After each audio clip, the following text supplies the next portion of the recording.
Bore da bawb, a chroeso cynnes yn enw yr arglwydd Iesu Grist. Mae'n ddydd Sul eto, ac un o'r pethau gwych am ddydd Sul yw fod e'n golygu bod yna wythnos newydd wedi dechrau. Ac ar y Sul, rydyn ni'n cofio ac yn dathlu atgyfodiad yr arglwydd Iesu Grist, fod e wedi dod o'r bedd mwyn rhoi bywyd newydd. Mae fe yw dechrau y greadigaeth newydd. A felly ar ddydd Sul, siwr bynnag wythnos chi wedi cael, faint bynnag i chi wedi methu a di llithro, di baglu a di galoni a siomi. Dydd Sul yn atgoffa ni bod gennym ni ddechrau newydd sbon, bywyd newydd sbon, bywyd tragwyddol trwy'r arglwydd Iesu Grist. I ni'n gallu gadael yr hyn sydd tu ôl i ni ac edrych ymlaen i'r hyn sydd o'n blaenau ni. Felly gadewch i ni nawr, gadewch i ni gyflwyno yr oedfa hon a gair Duw, a gadewch i ni gyflwyno'n hunan i'r arglwydd. Nawn ni weddio. Ie, Dad, ni'n diolch bod gennym ni fywyd newydd, dechrau newydd trwy'r arglwydd Iesu Grist. Ni'n diolch dy fod ti yn ein galluogi ni i adael yn hen fywyd ni. Ac i gadael y gorffennol yn y gorffennol. Diolch i ti, o Dad, bod na fyddeiant i'w gael trwy'r arglwydd Iesu. Ond ni'n diolch hefyd dy fod ti yn rhoi'r gallu i ni i newid. Ti'n rhoi'r gallu i ni i ddod yn fwy tebyg i'r arglwydd Iesu Grist. O Dad, ni'n gofyn y bydda hynny'n wir amdano ni nawr. I arglwydd. Beth bynnag sydd wedi bod yn wir amdano ni yn y gorffennol. I hyd yn oed yn yr wythnos diwetha hon. Helpa ni nawr i roi hynny o'r neilltu. Ac i droi mewn ffydd at yr arglwydd Iesu Grist. Helpa ni i gadw'n golwg ni arno fe, os gweli di fod yn dda. Da'r clewen gweddi ni nawr, siarad â ni, unwaith yn rhagor trwy dy air di. Amen bod ni'n gofyn yn enw Iesu. Amen. Amen. Wel, nawn ni barhau i addoli ein Duw ni trwy ganu gyda'n gilydd.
Wel, trowch dy fi yn eich Beible i lythyr cynta Ioan. Fi wedi gwneud y cynnig yma o'r blaen, ond os nag oes Beibl gennych chi a byddwch chi'n dymuno cael copi caled, yna plis cysylltwch â ni. Byddwn ni wrth ein bodd fel eglwys yn gallu rhoi copi i chi. A ni'n mynd i ddarllen o 1 Ioan pennod 2 ac adnodau 1 i 6, a bydd yr adnodau yn ymddangos ar y sgrin wrth i fi ddarllen. Felly gwnewch i ni rando ar air Duw. Fy mhlant, yr wyf yn ysgrifennu'r pethau hyn atoch i'ch cadw rhag pechu. Ond os bydd i rywun bechu, y mae gennym ei reolwr gyda'r tad, sef Iesu Grist, y cyfiawn, ac ef sy'n aberth cymod dros ein pechodau. Ac nid dros ein pechodau ni yn unig, ond hefyd bechodau'r holl fyd. Dyma sut yr ydym yn gwybod ein bod yn ei adnabod ef, sef ein bod yn cadw ei orchmynion. Y sawl sy'n dweud, rwyf yn ei adnabod, a heb gadw ei orchmynion, y mae'n gelwyddog, ac nid yw'r gwirionedd ynddo.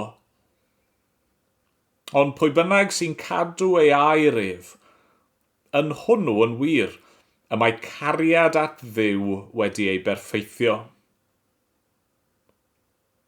Dyma sut yr ydym yn gwybod ein bod ynddo ef. Dylai'r sawl sy'n dweud ei fod yn aros ynddo ef, rodio ei hun yn union fel y rhodiodd ef. Amen. Amen. Diolch i Dduw am ei air ei ni. Wel, ni'n mynd i gael stori i'r plant nesaf.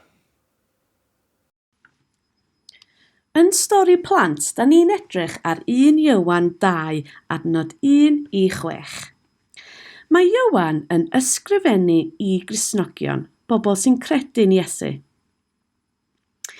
Mae pawb wedi bod yn ddrwg. Pawb wedi pechu. Da ni'n brifo bobl eraill, brifo ein hunain a brifo Duw. Da ni weithiau yn gas i eraill. Weithiau da ni'n meddwl pethau drwg. Ac mae hyn i gyd yn neud Duw yn drist. Ond, trwy Iesu, a wnaeth byw bywyd perffaith, fe gymrodd ein pechod pethau drwg ni ar y groes a cael gwarad o'n drygion ni. Mae'n rhoi bywyd glân, newydd a briliant i ni. Rydym rwan gyda natur a bywyd newydd. Rydym bellach ddim yn cysau Duw, ond da ni'n ffrindiau efo Duw, yn blant iddo. Da ni rwan yn caru Iesu a ddim isio pechu neu pethau sy'n ddrwg, achos mae Iesu wedi rhoi bywyd newydd i ni, a mae'n bwysig i fyddhau wneud be mae Iesu yn ofyn i ni. Weithiau mae'n anodd byw bywyd da, ond mae Iesu yn ein helpu ni wrth roed yr ysbryd glân tu mewn i ni, sydd yn helpu ni byw fel nath Iesu byw. Ond mae rhai bobl yn dweud, dwi yn nabod Iesu. Ond, wrth edrych ar eu bywydau, dydyn nhw ddim yn ei fyddhau i Iesu. Dydyn nhw ddim yn caru Iesu, a maen nhw'n dal yn gwneud pethau drwg, ac yn gwneud pethau sydd yn anghywir. Mae'r person yma dal yn bell oddi wrth Duw, a dydy o ddim yn dweud y gwir, mae'n deud celwydd. Ond, os da ni yn credu yn Iesu, rydym ni wedi cael bywyd newydd ac mae cariad Duw ynddo'n ni. Ac bydd ein bywydau yn dangos fod Iesu wedi ein caru. Bydd ein bywydau'n dangos fod Iesu wedi newid ni a rhoi gobaith newydd i ni a bywyd gret. Felly mae'n bwysig iawn i ni, os ydyn ni'n credu'n Iesu, bod ni'n byw fel Iesu hefyd. Sialens fach. Os wyt ti'n credu'n Iesu, sut galla ti dangos hynna yn dy fywyd? Efallai i fyddhau dy rieni, neu ella dangos cariad at eraill, neu ella meddwl sut mae Iesu wedi newid dy fywyd.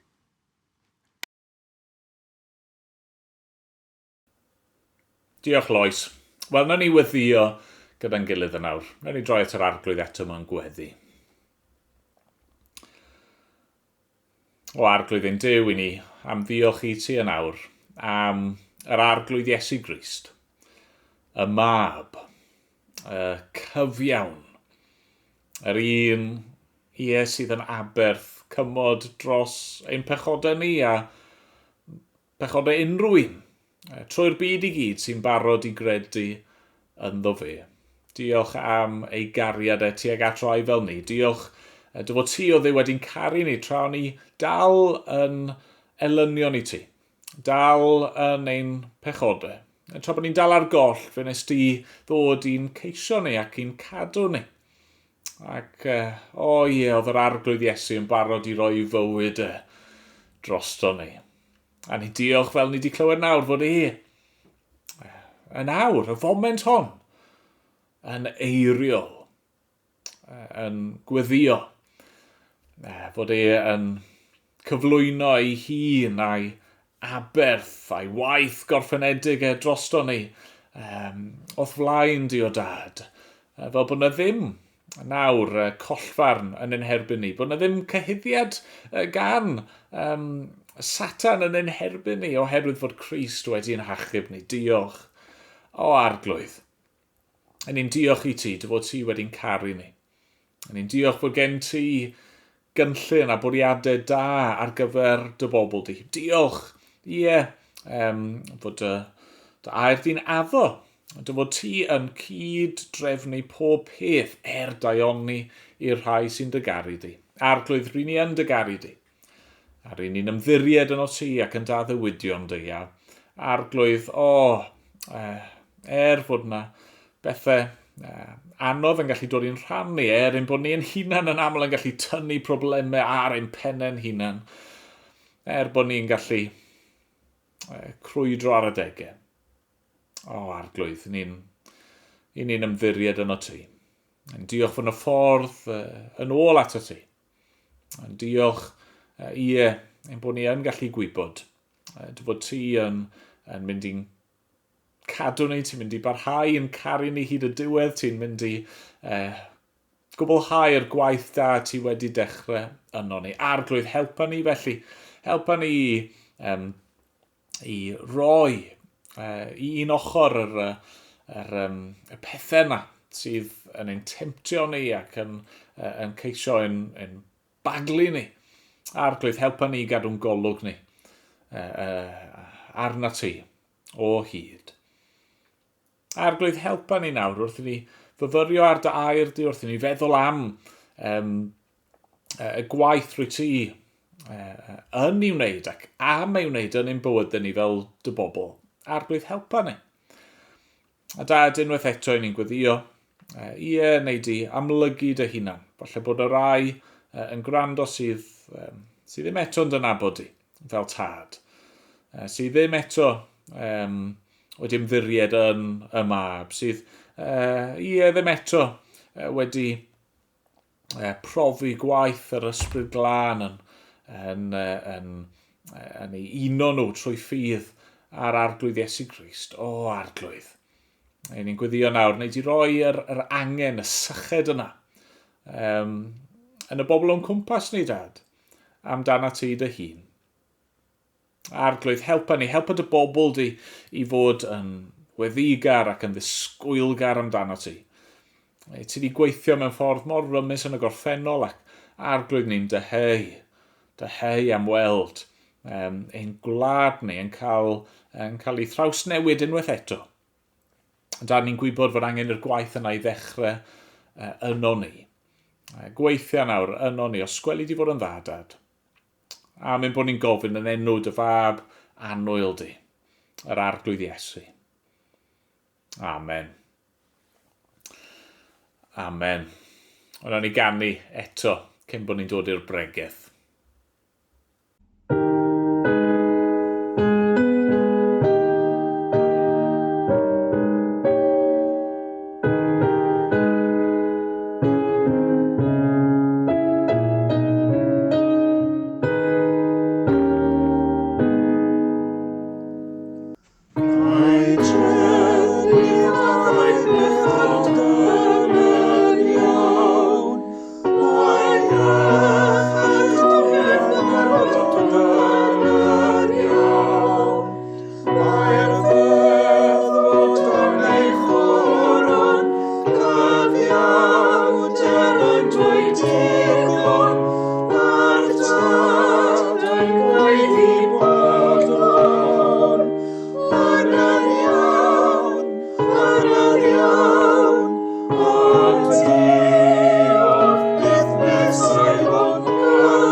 O trowch dy fi i'r adnodau yna ddarllenon ni'n gynharach. 1 Ioan pennod 2 ac adnodau 1 i 6. Nawr un o celwyddau mawr ein dydd ni yw os i chi'n caru rhywun, yna mae'n rhaid i chi hefyd fod o blaid y ffordd maen nhw'n byw a'r penderfyniadau maen nhw'n gwneud. Y gair sy'n aml yn cael ei ddefnyddio yw affirmation. Hynny yw, os nag i chi yn cadarnhau'r person yn y ffordd maen nhw'n byw, os nag i chi yn cadarnhau bod nhw'r rhyddid i wneud beth bynnag maen nhw eisiau mewn unrhyw ffordd maen nhw'n gweld yn dda, wel, di chi ddim wir felly yn ei caru nhw. A gweud y gwir, bydd y rai mynd mor bell a dweud, os nag i chi yn cadarnhau nhw yn y pethau hyn, chi wir yn ei herbyn nhw a chi'n ei cysau nhw. Ond celwydd yw hynny. Dyw hynny ddim yn wir. Mae yn berffaith bosibl i garu person ac ar yr un pryd i wrthwynebu y penderfyniadau maen nhw'n gwneud a'r ffordd maen nhw'n byw. Rwy'n caru fy mhlant i. Ond pan mae'r merched yn ymddwyn mewn ffordd sydd yn anghywir, sydd yn anghwrtais, sydd yn anoeth neu yn aniogel, yna maen nhw'n mynd i ffindo allan am hynny. Sa'n mynd i gadw'n dawel, neu sa'n mynd i cadarnhau nhw yn y pethau hynny, cariwch mlaen achos fi'n caru chi, na, fi'n mynd i'w cywiro nhw. Fi'n mynd i'w hannog nhw i beidio ac i newid ac i ymddwyn yn wahanol. A gweud y gwir, oherwydd fy mod i yn eu caru nhw, fi'n mynd i'w hannog nhw i stopio gwneud rai pethau ac i wneud rai pethau eraill yn lle. A chi'n gweld dyma yn union sut mae Duw yn ein trin ni. Mae Duw yn ein caru ni, fel ydyn ni. Ond mae e hefyd yn ein caru ni gormod i'n gadael ni fel ydyn ni. Wythnos diwetha, fe welon ni fod angen i ni fel pobl fod yn onest am ein sefyllfa ni. Rydyn ni yn bechaduried. I ni wedi gwrthryfela yn erbyn Duw ac yn naturiol ein stad ni yw bod ni'n elynion i Dduw. Ni'n heiddi cosb Duw. Ond y newyddion da yw fod Duw yn ein caru ni.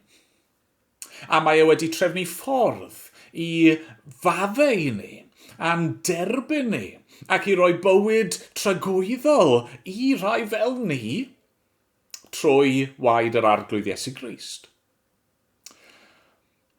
Ond agwedd arall o'r newyddion gwych yma yw nawr fod Duw wedi'n hachub ni o'n pechod, wedi'n hachub ni o ganlyniadau a chosb ein pechod, mae e nawr eisiau'n hachub ni rhag dylanwad ein pechod.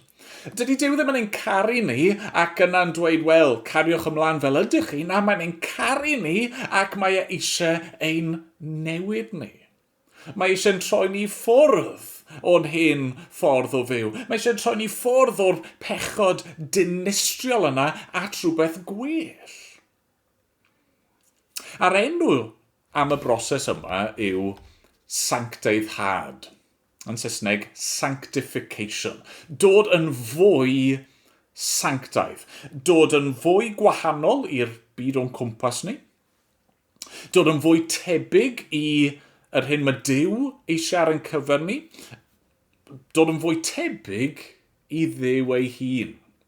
Fel mae wedi datguddio hun i ni yn yr arglwydd Iesu Grist. Ac mewn gair, dyna lle mae'n ffocws ni'n mynd i fod bore yma ar sancteiddhad. Ac i ni'n mynd i feddwl ychydig am beth i ni'n dysgu fan hyn nawr am ein sancteiddhad ni. Y peth cyntaf i ni'n dysgu yw hyn, mae bwriad Duw yw ein sancteiddhad ni. Bwriad Duw yw ein sancteiddhad ni. Yr adnod gyntaf ddarllenwn ni. Fy mhlant, rwyf yn ysgrifennu'r pethau hyn atoch i'ch cadw rhag pechu. Nawr, wrth gwrs, Ioan, yr apostol sydd yn siarad fan hyn, a ni'n aml yn gweld Ioan yn siarad mewn ffordd hynod o gynnes, hynod o bersonol gyda'r Cristnogion yma, achos maen nhw mor annwyl iddo fe. Fan hyn, mae'n gweud, fy mhlant. Yn aml, mae'n galw nhw'n anwyliaid neu plantos annwyl. Fy mhlant, y rai fi'n caru. Y rai fi'n dymuno'r gorau ar eu cyfer nhw. Ioan sy'n ysgrifennu'r geiriau hyn, ac eto ar yr un pryd mae Ioan mewn ffordd yn mynegu ewyllus Duw, yn dydy. Nes ymlaen yn yr adnod gyntaf, ni'n clywed mae Duw yw ein tad. Os bydd i rywun bechu, mae gennym ei reolwr gyda'r tad. Mae'r tad eisiau ein cadw ni rhag pechu. Rhag cerdded yn y tywyllwch. Bwriad Duw ar ein cyfer ni yw ein sancteiddhad. Chi'n gweld, fel fi wedi sôn eisoes, mae Ioan yn barod i wneud yn hollol glir beth yw ein sefyllfa ni. Ein sefyllfa ni yw bod ni yn bechaduried. A'r cam cyntaf yw cydnabod fod gennym ni broblem yn dyfa. Bod yn agored, bod yn onest am hynny. Ddim ragrythio, a dweud celwydd, ddim twyllo'n hunan, ddim dadle gyda Duw, ond cydnabod, wel ie, i ni wedi pechu. I ni yn bechaduried. Ond yw hynny ddim fod i'n harwain ni nawr i feddwl, wel, oce te, fi'n derbyn hynny, ni yn bechaduried, a felly, stym pwynt i ni ymladd yn erbyn y ffaith. Man yma i ni jyst i fyw sydd bynnag ni'n gweld yn dda, a bydd Duw dal yn ein caru ni ac yn ein annog ni yn hynny o beth. Na. Ddim o gwbl. Oherwydd fod Duw yn ein caru ni, ei fwriadau ar ein cyfer ni yw ein sancteiddhad. Ydyn ni yn bechaduriaid, ond mae e wedi'n hachub ni am fod e eisiau ein newid ni. Mae e yn sanctaidd. Mae e yn lan, yn bir, yn berffaith, a mae e eisiau i ni fod felly hefyd. Dyna pam mae e wedi'n hachub ni. Chi'n gweld, dyw e ddim fod Duw, neu yr apostol Ioan fan hyn yn rhyw fath o killjoys sydd eisiau stopo ni rhag pechu achos dyn nhw ddim eisiau ni i fwynhau ein hunan. Na, y gwrthwyneb. Mae Duw eisiau i ni fwynhau y llawenydd. Y llawenydd pur, y gwir lawenydd yna sydd yn dod wrth beidio a phechu. Chod y gwir yw, mae pechod yn ei hanfod yn ddinistriol. Mae'n mynd yn erbyn y ffordd i ni wedi cael ein creu. Mae e'n ein niweidio ni. Mae pob pechod yn torri ein perthynas ni gyda Duw, ein perthynas ni gyda'n hunan, ein perthynas ni gyda'r eraill, ein perthynas ni gyda'r byd o'n cwmpas ni. A pan ych chi'n stopio ac yn edrych o amgylch ac yn meddwl beth sy'n bod gyda'r byd, beth yw achos yr holl broblemau sydd yn ein gwynebu ni fel dynoliaeth, yr ateb ar y lefel mwyaf sylfaenol yw pechod. Ac eto, i ni wedi twyllo'n hunan i feddwl, beth sy'n mynd i roi llawenydd i ni, beth sy'n mynd i llenwi'r gwacter yn ein bywyd ni, beth sy'n mynd i sorto ni allan yw pechu fwy. Mae chydig bach fel, dychmygwch berson, maen nhw'n stuck yng nghanol y môr mewn cwch. A mae'n rhaid fod hynny'n brofiad dychrynllyd, yn dyfa. Chi yn nghanol nynlle, ac chi ar ryw bwynt yn rhedeg allan o ddŵr i'w yfed, yndi chi? Mae'r môr ym mhob man o'ch cwmpas chi, water everywhere, not a drop to drink. Chi'n mynd yn fwy sychedig, mae'r haul yn curo lawr arnoch chi, ac yn y pen draw, fi'n siŵr mae beth i chi yn mynd i wneud yw dechrau yfed dŵr y môr. Ond wrth gwrs, mae dŵr y môr, mae'n hallt, mae'n eich gwneud chi'n sal, mae'n eich gwneud chi'n fwy sychedig, a felly chi eisiau yfed mwy, a chi'n cymryd ychydig bach yn fwy, a mae hynny yn ei dro yn neud chi'n fwy sal ac yn fwy sychedig, mae'n mynd yn waith ac yn waith ac yn waith, nes yn y diwedd, os nag os rhywun yn dod ac yn eich hachub chi'n mynd i farw. Dyma yw problem pechod, mae'n addo cymaint. Ni'n meddwl, os i fi just yn gwneud hyn, os i fi just yn cael hwn, os i fi just yn llwyddo i wneud hyn, byddai'n hapus, fydd popeth yn iawn. Na, gwir yw, mae pechod, y mwy ni'n pechu, mae just yn gwneud ni'n fwy sal, yn fwy sychedig. Ac yn y diwedd mae'n arwain at farwoledd. Mae'r arglwydd eisiau'r gorau ar ein cyfer ni. Ei fwriadau yw bod ni ddim yn pechu. Mae eisiau'n cadw ni rhag hynny. Falle bod chi'r bore yma'n ymwybodol o ryw bechod yn eich bywyd chi. A mae e yn broblem. Mae e yn eich niweidio chi. Ac chi'n trio stopio, achos chi'n gwybod dyw e ddim yn ei lles i chi, mae'n eich brifo chi neu'n brifo eraill, ond chi'n ffeindio fe'n anodd i roi'r gorau. Felly beth yw'r ateb? Wel, mae hyn yn dod ni at ail bwynt. Yr ail bwynt fi eisiau rannu dynnu yw hyn. Grym yr efengyl yn ein sancteiddhad ni. Grym neu pwer yr efengyl yn ein sancteiddhad ni.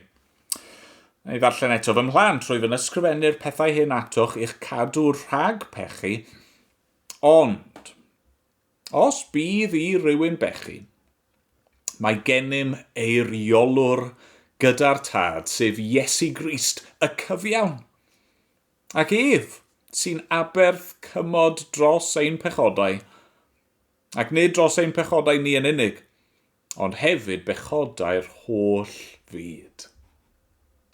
Ond mae deall y pwynt nesaf yma mor bwysig. Ac y gwir yw, hyd yn oed pan ni'n meddwl ni wedi deall i ni'n gallu anghofio fe, neu yn gallu byw mewn ffordd sydd yn awgrymu bod e ddim yn wir. Gwrandewch yn ofalus ar hyn nawr. Nid ein sancteiddad sydd yn ein achub ni. Na wedi to. Nid ein sancteiddad sydd yn ein hachub ni. Crist, a'i sancteiddrwydd a'i aberth yn ein lle ni sydd yn achub. Chi'n gweld, unwaith ni'n dechrau meddwl mae ein sancteiddad ni sydd yn achub, unwaith i ni yn dechrau meddwl mae'n ymdrech ni sy'n mynd i ddelio gyda'n pechod ni, wel, ni di colli cyn dechrau. Achos beth sy'n mynd i ddigwydd yw wnawn ni ddechrau ddibynnu ar ein nerth ein hunan i wrthsefyll pechod, i wrthsefyll temtasiwn. Ac yno ni'n hunan, ni'n rhy wan i wrthsefyll. Na beth i ni angen yw ffynhonnell arall o egni, o nerth, o bwer. A dyna sydd gyda ni. Be mae Ioan yn dweud? Mae'n sôn am yr arglwydd Iesu Grist, y cyfiawn ef sy'n aberth cymod dros ein pechodau. A be mae hynny'n golygu? Wel, yn yr Hen Testament, ydych chi'n cofio, oedd Duw wedi achub ei bobl o'r Aifft. Ac yna nath e roi cyfraith iddyn nhw, yn dangos siwd nhw fod i fyw nawr fel pobl sanctaidd iddo fe. Ond un o'r pethau oedd y gyfraith yn dangos oedd fod y bobl methu cadw y gyfraith. Ond nhw methu cynnal perthynas gyda Duw trwy ei sancteiddrwydd a'i fuddod nhw eu hunan. A felly roedd angen cymod. Oedd Duw wedi trefnu system o aberthau lle roedd gwaed anifail dieog yn cael ei gyflwyno yn lle bywyd person eog. A beth sy'n dod yn amlwg yw mae rhywbeth dros dro oedd hynny. Cysgod oedd hynny o'r arglwydd Iesu Grist. Yn pwyntio ymlaen i'r gwir aberth, y gwir cymod oedd yn cael i baratoi trwy'r arglwydd Iesu. Yng nghroeshoeliad Iesu Grist, beth ni'n gweld yw Duw yn darparu aberth mwyn ein cymodi ni gyda fe, a Duw ei hunan yw yr aberth ymherson Iesu.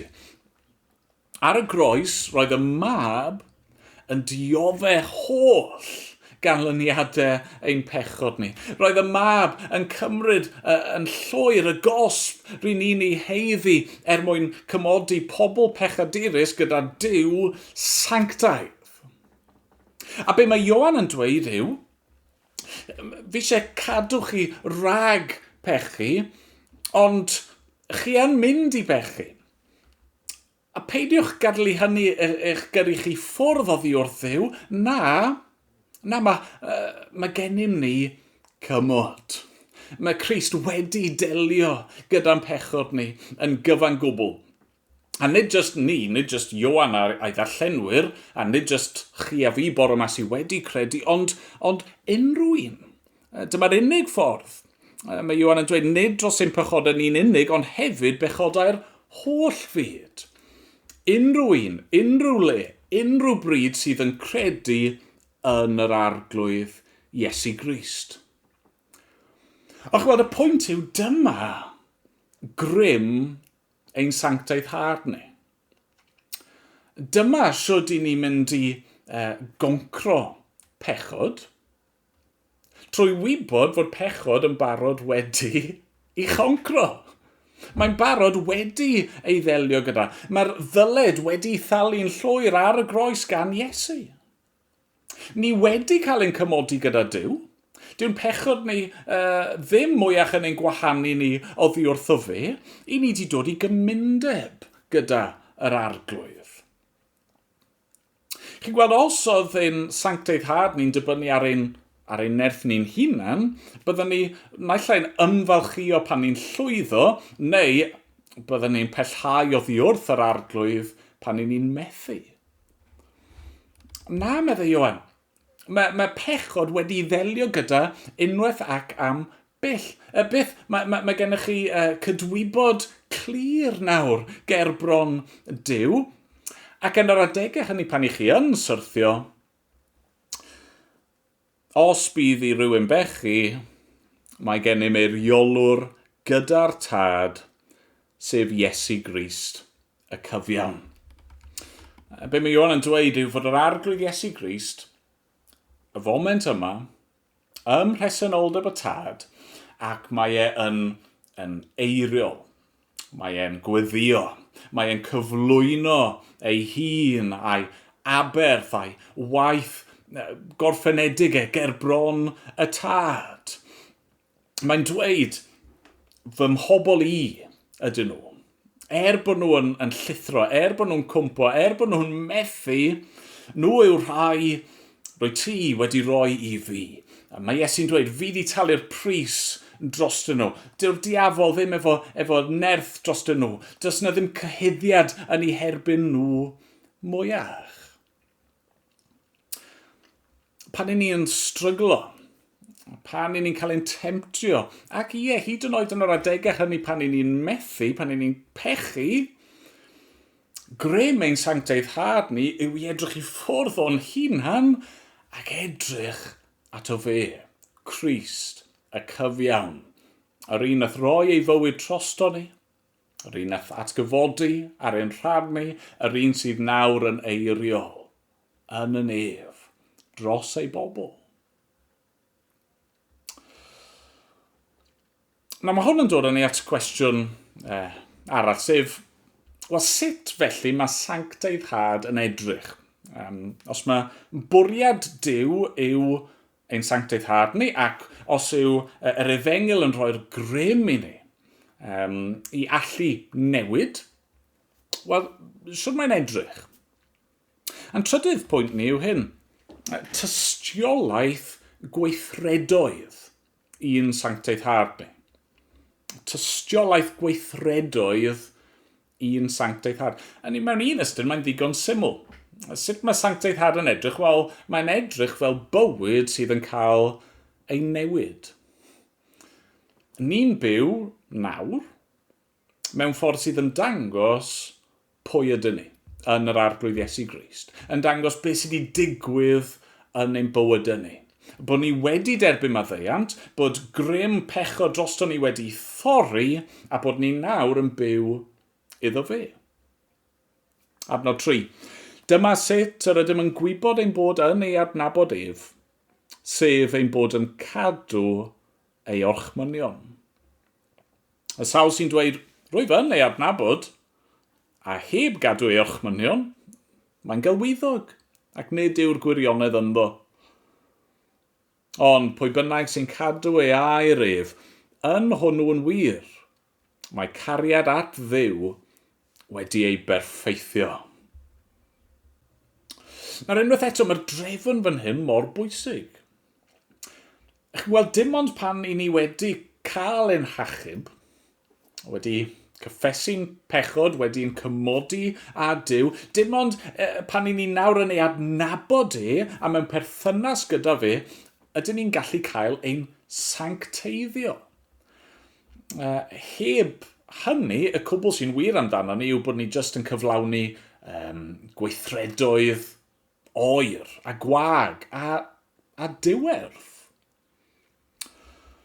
A mae hyn yn gallu bod yn anodd i bobl i sylweddoli. Mae llawer o bobl yn gallu twyllo eu hunan fan hyn. Chi'n gweld i ryw raddau, mae'n bosib i ni gadw gorchmynion Duw heb adnabod Duw.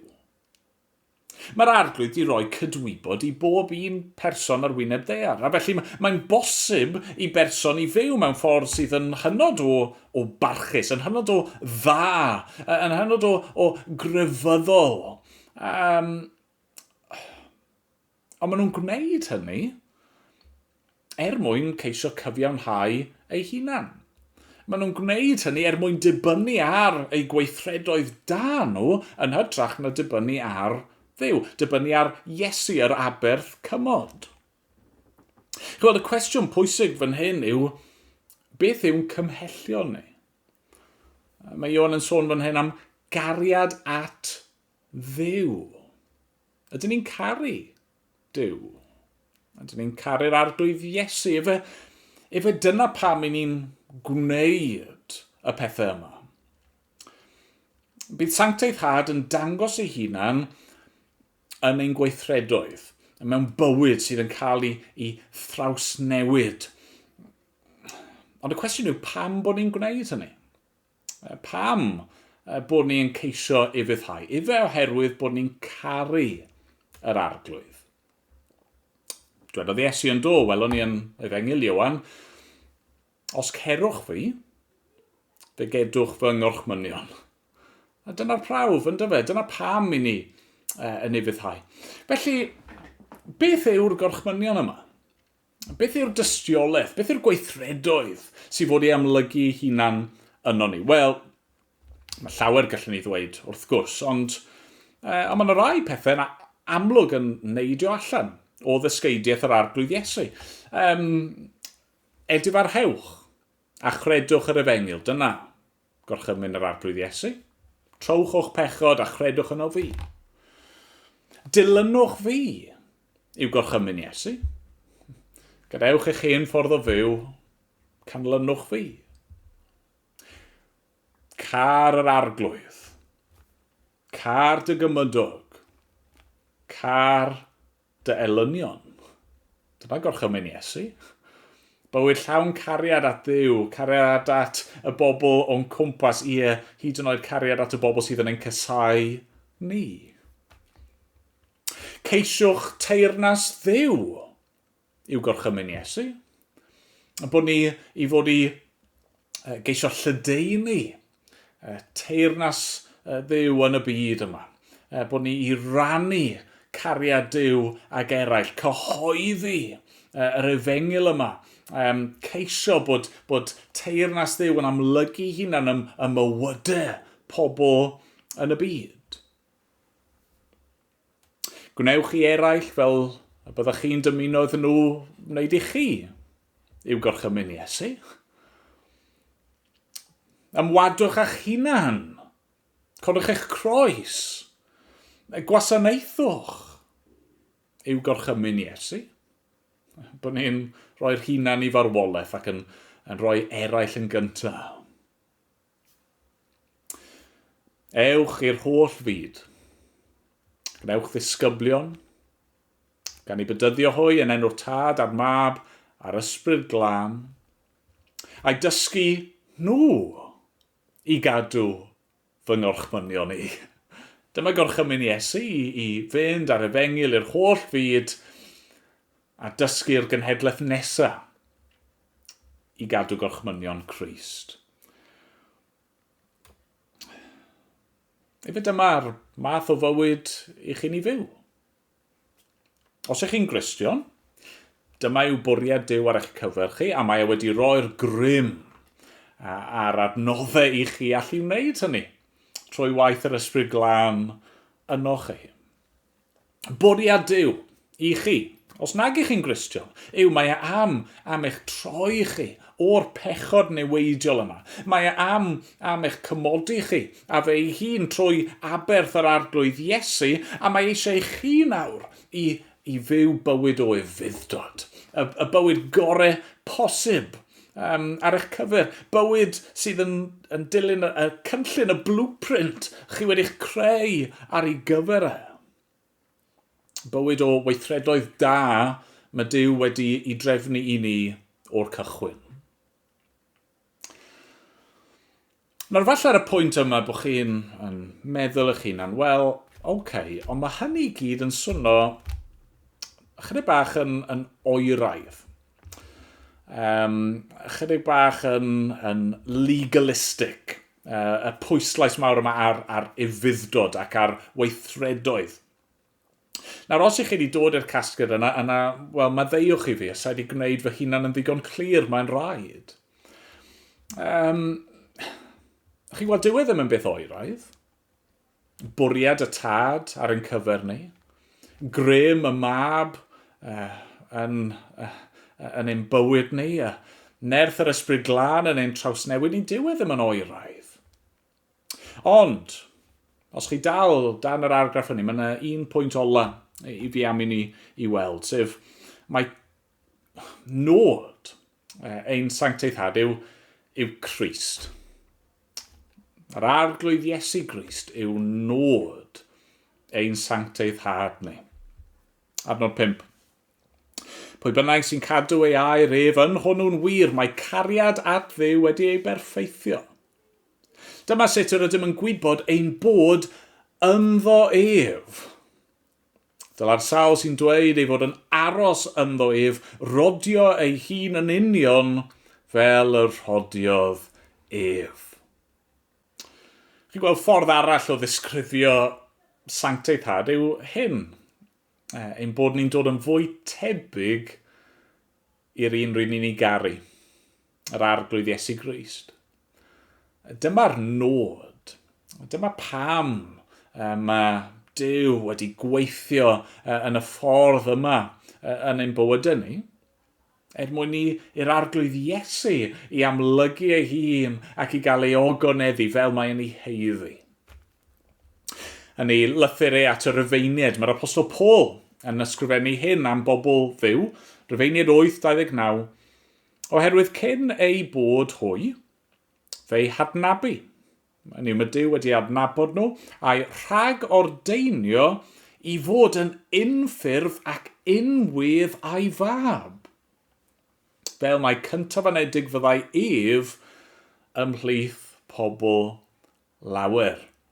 Hynny yw, dyma'r nod yw bod ni yn dod yn fwy tebyg i Iesu. Mae'n sancteiddad ni yn gwneud ni yn debycach i'r un rydyn ni nawr yn ei garu. Fe yw ein esiampl ni, a fe hefyd yw ein nod ni. Wrth i ni gael ein sancteiddio, wrth i ni stopio pechu, wrth i ni fwynhau yn fwy yr cymod sy'n bodoli rhwng ni a Duw, i ni'n cael ein rhyddhau i fod yn ifydd, ond ni'n cael ein rhyddhau i fod yn fwy tebyg i'r arglwydd. Dydy sancteiddad ddim yn beth oer, dwi ddim yn beth diflas, dwi ddim yn bennaf am beth i rhestr o rheolau, peidiwch gwneud hyn a gwnewch hyn. Na, beth yw sancteiddad yn ei hanfod yw bod ni yng Nghrist. Bod ni'n aros ynddo fe, a felly bod ni'n rhodio fel y rhodiodd fe.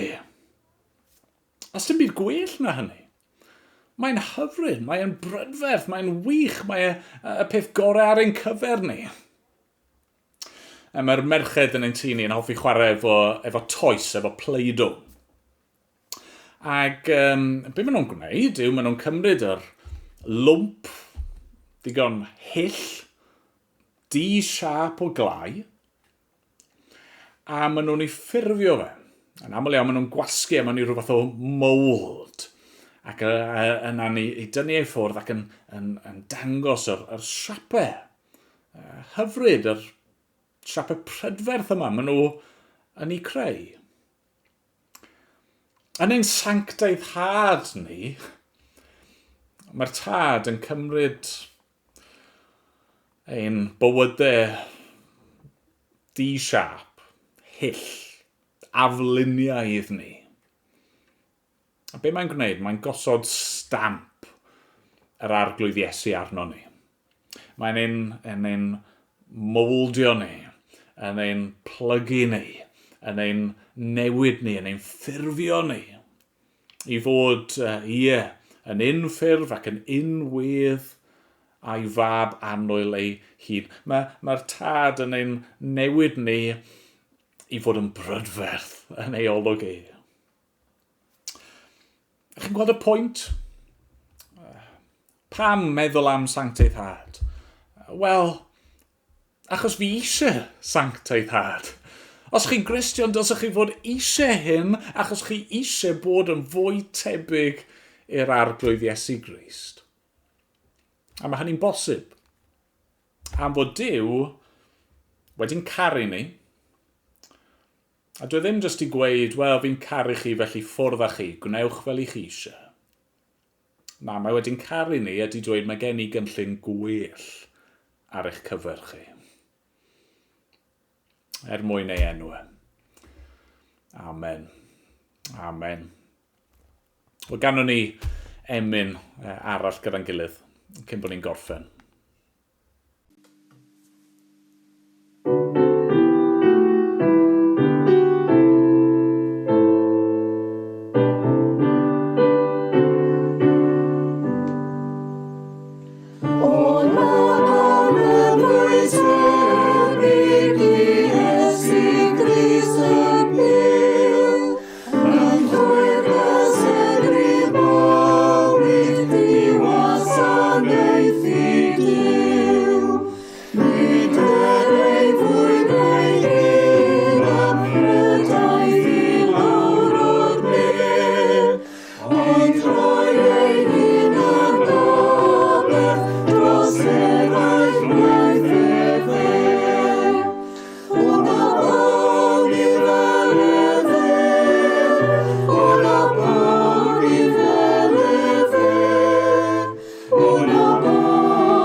Diolch am ymuno â ni.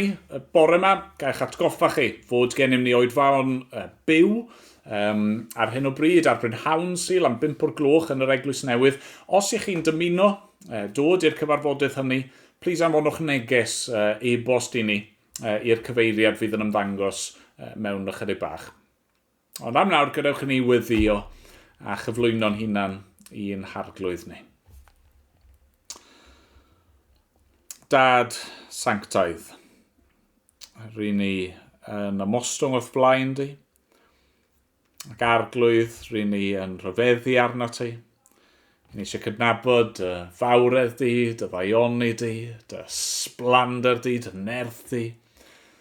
Arglwydd rwy ti yn wych, Ac i ni, am ddiolch i ti nawr, dy fod ti wedi trefnu ffordd i bobl fel ni. I beidio cael ein dinistrio, i gael ein derbyn gen i ti, ac i hyd yn oed yn fwy na hynny, i gael ein trawsffurfio, i fod yn debyg i dy fab yr annwylid o arglwydd. Arglwydd ein Duw. I ni'n gofyn nawr neu ddiweithio arno ni. Arglwydd sancteiddia ni. Gosod ni ar wahân yn bobl arbennig i ti dy hun. Arglwydd gad i dy ysbryd glân, sanctaidd i ddod i weithio'n rymus yn ein plith ni. Amen bod ni'n gofyn yn enw ac yn heiddiant yr arglwydd Iesu Grist. Amen. Amen.